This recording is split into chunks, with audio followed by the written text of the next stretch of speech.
As I understand your background, you're not a Republican and nor are you a conservative. Is that accurate?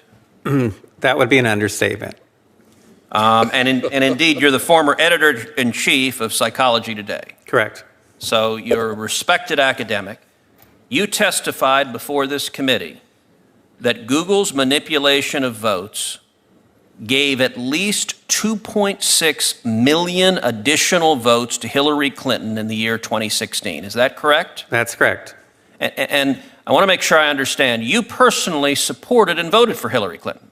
I was a very strong public supporter of Hillary Clinton, yes. So you're not dismayed that people voted for her, but your testimony is that Google is, through bias in search results, manipulating voters in a way they're not aware of. On a massive scale. And what I'm saying is that I believe in democracy, I believe in the free and fair election, more than I have any kind of allegiance to a candidate or a party. And looking forward, if I understood your testimony correctly, you said in subsequent elections, Google and Facebook and Twitter and big text manipulation could manipulate as many as 15 million votes in a subsequent election? In 2020, if all these companies are supporting the same candidate, there are 15 million votes on the line that can be shifted without people's knowledge and without leaving a paper trail for authorities to trace.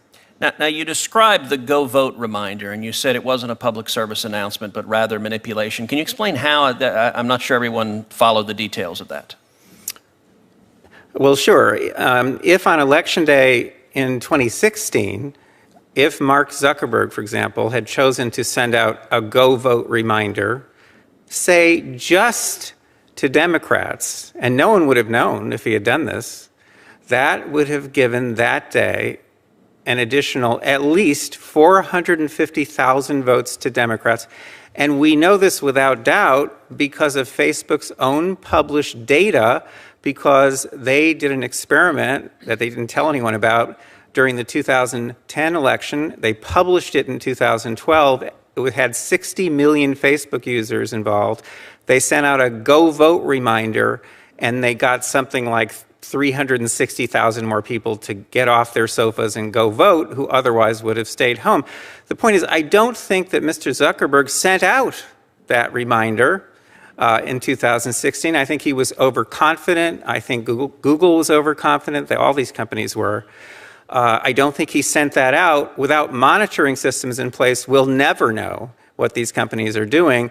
But the point is, in 2018, I'm sure they were more aggressive. We have lots of data to support that. And in 2020, you can bet that all of these companies are going to go all out. And the methods that they're using are invisible. They're subliminal. They're more powerful than most any effects I've ever seen in the behavioral sciences. And I've been in the behavioral sciences for almost 40 years.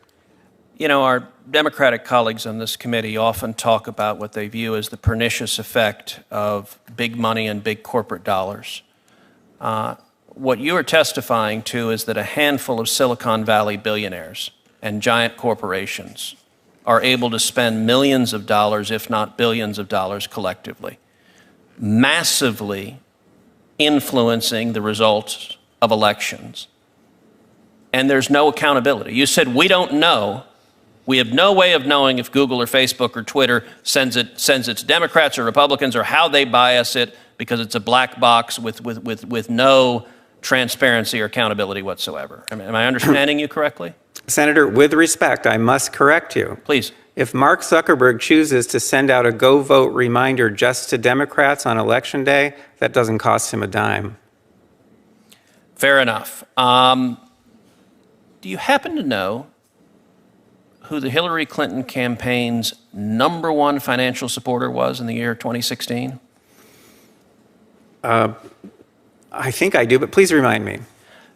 The #1 financial supporter of the Hillary Clinton campaign in the 2016 election was the parent company of Google, Alphabet, who was our first witness. They were her #1 financial donor, and your testimony is, through their deceptive search methods, they moved 2.6 million votes in her direction. I would think anybody whether or not you favor one candidate or another, should be deeply dismayed about a handful of Silicon Valley billionaires having that much power over our elections to silently and deceptively shift vote outcomes. Again, with respect, I must correct you. The 2.6 million is a rock bottom minimum. The range is between 2.6 and 10.4 million, depending on how aggressively they used the techniques that I've been studying now for 6.5 years. Wow. Could you just say that again, please? The 2.6 million is a rock bottom minimum.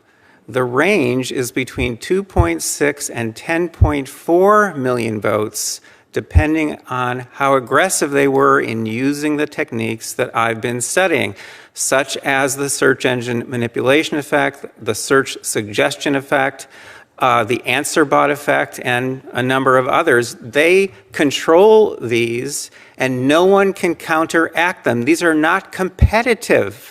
These are tools that they have at their disposal exclusively. If any headline comes out of this hearing, that should be it.